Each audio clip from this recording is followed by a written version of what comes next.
guys, happy Travel Tuesday. So I've got a topic that's been coming up in a lot of solo travel groups that I'm in, and I, watch all these women plan their trips and everything like that.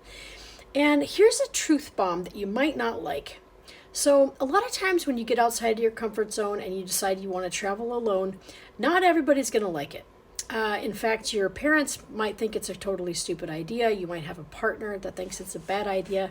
Maybe your sister or your kids or your friends or whatever all tell you that it's stupid and dangerous. I can't tell you how many times this has happened to me. It happened to me before I moved to Mexico. It happened to me before I moved to China. It happened to me when I went to Zanzibar in Africa by myself. And the thing is that it's important is not everybody is trying to, I'm sure that they mean well, but unfortunately what people's commentary can do is instill a lot of fears and discouragement in an otherwise, a situation that would normally give you a lot of confidence and empowerment.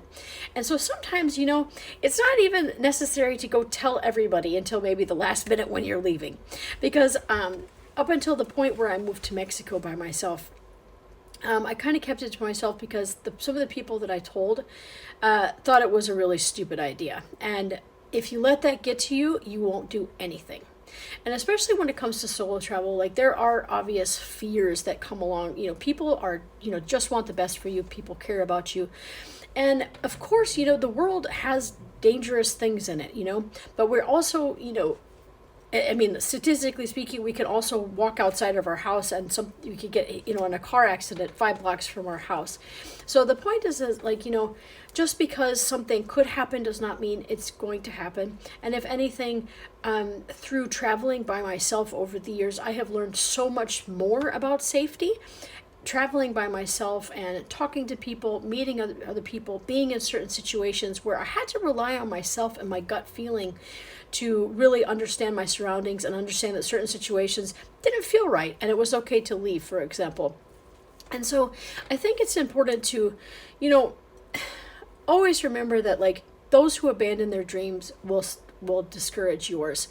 And it's not necessarily coming from a bad place, but sometimes it can come from a place of their own fears, their own worries, their own jealousies, whatever it is, that might try to discourage you from doing it. And it doesn't mean that you need to do it.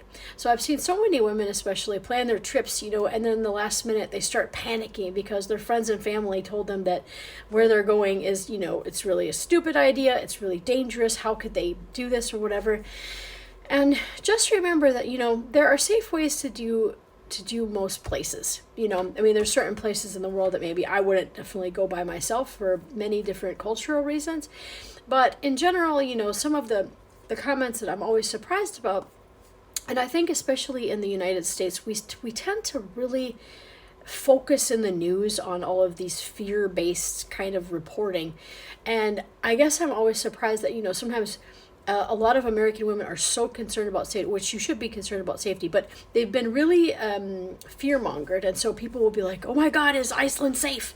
And especially places like, Iceland, Switzerland, Japan, those are literally like the top 5 places in the entire world that are very safe, especially for women. And there are obviously other countries that are not safe, and I wouldn't definitely recommend, traveling there. But I think it's important, look, when you're trying to research places to go, and I'll be having more videos on, where I think is a great place to travel solo after a breakup, for example, in terms of safety, in terms of activities, but always kind of look online, research different blogs. There's so many brilliant women bloggers and travel writers and stuff like that who will give you their own experiences of a certain place. And I always looked into that. Like, for example, before I went to Zanzibar, I was checking all these travel bloggers to see what their experience was because I didn't know anybody who'd ever been there. Or, for example, in Albania, I found a lot of bloggers, and then I finally have written, my own blog articles about it. So it's just important to keep in mind that if your friends and family have not been to this place, they might not always have an accurate idea of how it is. And it doesn't mean that you should be talked out of it. It doesn't mean that you should be so afraid and panicked that you cancel your whole trip, which I've seen a lot of times.